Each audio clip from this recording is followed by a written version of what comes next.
The latest episode of Watchmen is here, and what the? Well, you know what they say, once you go blue... I'm blue, oh god, these intros are getting worse. Yes, another week of Watchmen and another week of tantalizing new clues to dissect, and you're going to want to stick around till the very end because we have some absolutely crazy theories to get through. So strap on in, because here we go. We're here in downtown Tulsa with a character we'll come to know as Laurie Blake, aka the Silk Spectre, former lover of Dr. Manhattan. She's using what's called the Blue Booth Network, which is run by a company owned by True. We'll learn more about her next episode. If you remember from last episode, we see a young girl by the name of Bian pick up papers for her boss, and my guess is that True is this person. These booths allow people to send messages to Dr. Manhattan, and as we'll learn throughout the episode, this scene, although at the beginning of the episode, chronologically takes place at the end of it.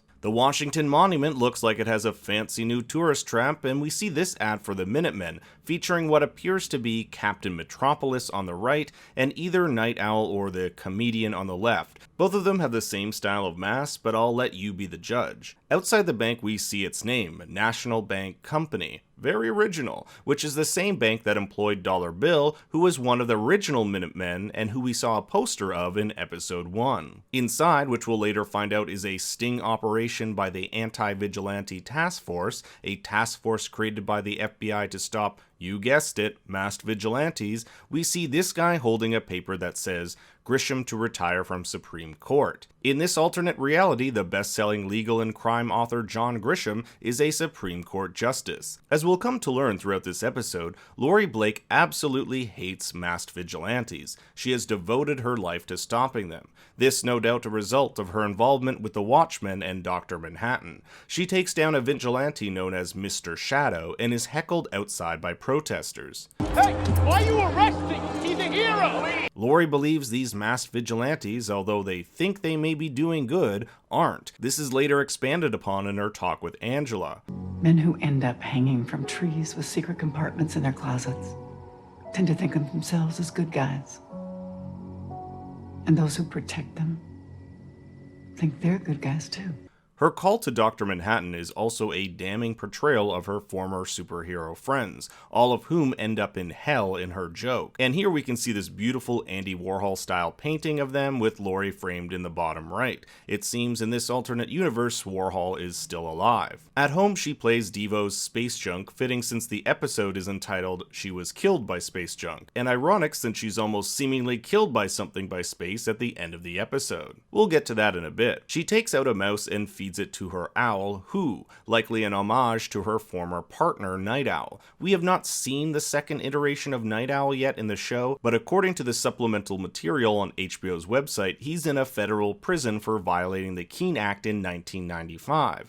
Laurie was also arrested alongside him, but we're not sure how she wasn't sent to jail as well. Perhaps she struck some sort of deal, but Keene says if she's able to stop the unrest in Tulsa, and if he were to become president, he'll give her a full pardon. We also see the code for the, yes, what appears to be giant dildo is 666, but it cuts right before it can reach that number, which happens to be the same number in the briefcase from Pulp Fiction. At FBI headquarters, the deputy director is going over the 7th Cavalry and how they follow Rorschach's journal, using it as some sort of manifesto. Even the cover art looks similar to The Turner Diaries, a fiction novel written by white supremacist Andrew MacDonald and has since been used as a neo-Nazi manifesto. Laurie offers to go to Tulsa to handle the situation and takes Petey with her, a younger agent who has spent much of his time making PhD papers about Laurie's Silk Spectre. It's no wonder he ends up eventually sleeping with her. We get a shot of the Millennium Clock, which is owned by True Industries, which ended up taking over Veight's company.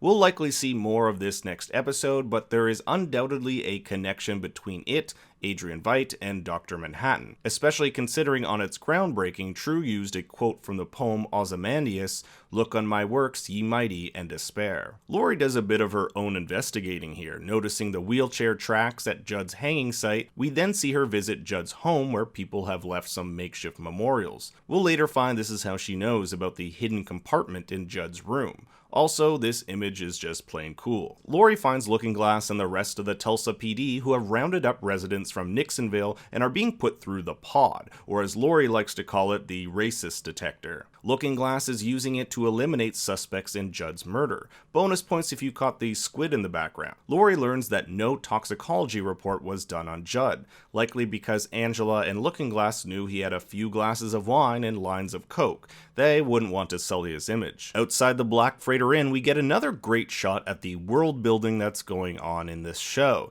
It appears all the cars run on electricity, and even the gas station in the back here has been blacked out, perhaps out of business. The Black Freighter is a pirate comic book magazine within the Watchmen graphic novel, and it isn't the last pirate imagery we'll see this episode. Notice all these giant structures in the back, which I'm not entirely sure are for. My best guess is perhaps power generation, but let me know in the comments below if you know. Laurie loads her gun, the same one which she'll later use to take down the terrorist, and we see she has case files on many of the Tulsa PD. The name of the graveyard here, Tartarus Acres, is a nod to Greek mythology, Tartarus being the deep abyss used as a dungeon of torment and a prison for the Titans. Yikes. There are also a bunch of protesters outside with signs like "Real heroes don't wear masks" and "Give us our guns back," which point to the hostile environment that has been created that Keene wants to quash. At the funeral, Judd's coffin is draped in the new American flag, which features 51 states, including Vietnam. Angela sings the last roundup from the 1941 film The Singing Hill.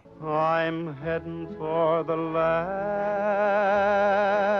When the music is cut short by a suicide bomb-wielding terrorist from the 7th Cavalry. He's wanting to take Keene as a hostage because he's seen as a race traitor, but before he can get away, Laurie shoots him, prompting Angela to push the body into the grave with Judd's coffin on top of it. This will now make it impossible for Laurie to conduct a toxicology report with his body exploded into smithereens. Now there is just something about Keene and Mrs. Crawford that rubs me the wrong way. I can't help but think they are connected to the 7th Cavalry, and I think for sure Joe Keene's father was a member of the KKK, and likely Judd's father too, hence their family's relationship with one another. Still, I'm keeping my eye on this Keene guy. Something just doesn't seem right. I don't know about you guys, but these Ozymandias scenes are my favorite and are chock full of mysteries to unlock. It starts with a shot of Ozzy's purple mask, which we'll later see him don. He is hard at work on plans for a machine that will help him escape his imprisonment, using Phillips as a test dummy that doesn't seem to be working. Here we see a miniature catapult and later a brief glimpse of the real one,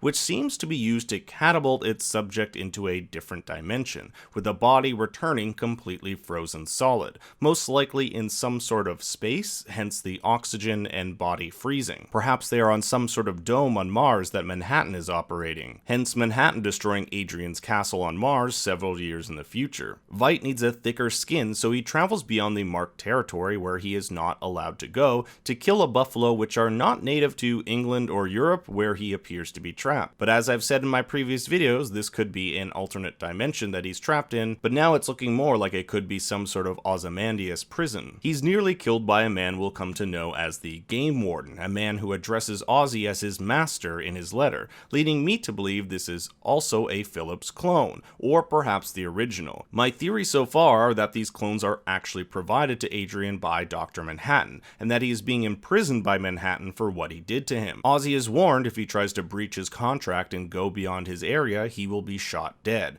which is when we see him change into his Ozymandias suit, and we get confirmation that he is indeed Adrian Veidt. Notice also when Ozzy comes storming home the 3 candles on the anniversary cake. Each episode has been gaining a candle, leading me to believe they are all 3 years apart, each year celebrating a year he's been in captivity. In the quote-unquote real world, we heard Adrian has died, so it's possible these scenes happened years ago, and they will eventually catch up to present day. Keene addresses the crowd, and we get an interesting bit of information that the Russians are building an intrinsic field generator, the same device that turned John Osterman into Dr. Manhattan. In the mausoleum, Laurie brings Angela a coffee and basically confronts her about what she's been doing. She knows Angela took Judd's KKK robes and has been snooping around. She doesn't trust good guys. I eat good guys for breakfast. The last image of this scene is Laurie framed through the lens of these night owl-esque glasses. her past never seeming to get away from her. Back at the inn, Laurie opens the briefcase to reveal the blue Dr. Manhattan pleasure device, while the voiceover finishes up her joke that she's been telling throughout the course of the episode.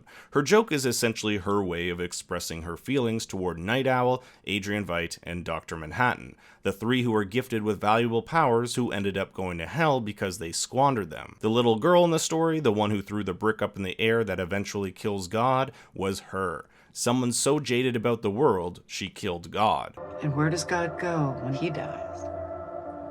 He goes to hell. This is a one-way conversation she's having with Dr. Manhattan. She misses him, knowing he'll probably never hear the message, but she says, it's nice to pretend. She says about humanity, But we're not really worth giving a shit about anyway, are we? which is a great encapsulation of where we can see her character arc going. Either she's going to see the error of her ways and embrace humanity, or venture further from it, leading to her own destruction. As she comes out of the booth, a car comes crashing down from the sky right in front of her, and she bursts out laughing. This is Dr. Manhattan responding to her joke with his own, hence why she laughs, looking up at the tinge of orange glow from Mars in the sky. Notice also no flying spaceship here like the one that picked up Will at the end of last episode. This was done by something more supernatural. We're only 3 episodes in and new mysteries keep on coming.